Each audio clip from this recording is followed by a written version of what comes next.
Technique 31, binder control. This is a bit of a dirty joke. In the history of man, it was the shovel that was a real groundbreaking invention.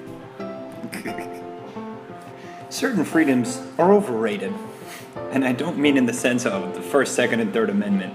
I mean the freedom for students to lose papers, or the freedom to take notes on a grubby, torn half sheet of paper that ultimately becomes buried at the bottom of their backpack.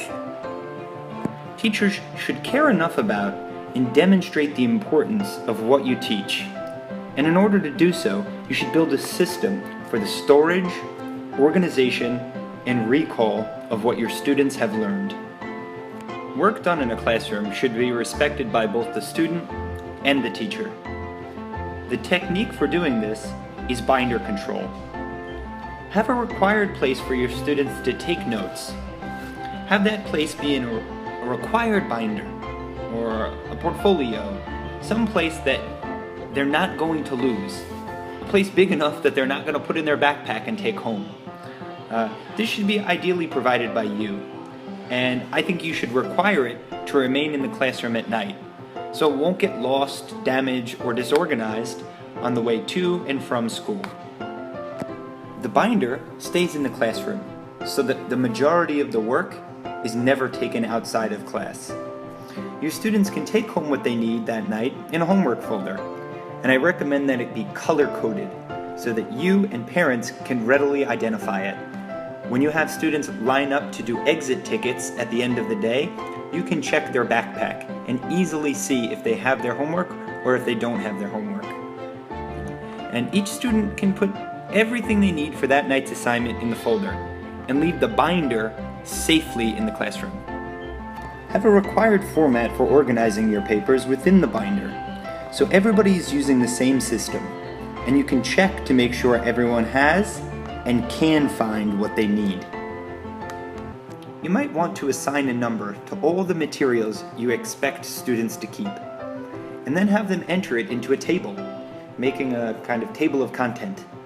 This not only helps with keeping the binder organized, but it teaches them the student skills necessary to achieve higher levels of education. It teaches them better study habits, better work skills, and a better way to just be a good student.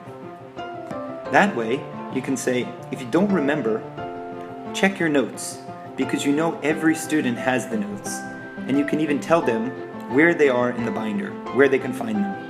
You could say, they should be at number 37. Go and check. Lastly, you can ensure that students have a full and complete packet when reviewing for tests. So you could always tell them, take home items 32 to 45 from your binder to prepare for this test. One of the biggest problems that you could run into with binder control is the amount of time that it takes to properly implement. Like any classroom procedure, you need to plan time during your class to introduce this activity. Right? To ensure that students follow through, take the time to have students put their material away during class. Don't expect them to do it at their break time or after school has already finished. That's how things end up in the recycling bin, the trash can, or at the bottom of a backpack. If it's important enough to go on paper, it's important enough to go in the binder. As a teacher, I don't keep paper copies of anything that I have made or worked on. I simply scan it and upload it into my hard drive or Dropbox. I think teaching students how to manage a digital portfolio is an equally important skill to a hard copy portfolio. You might want to give these a try as well. Try not to forget the importance of keeping materials that students have created. By requiring a binder, your students will have an organized system, a system to store and recall what they've learned.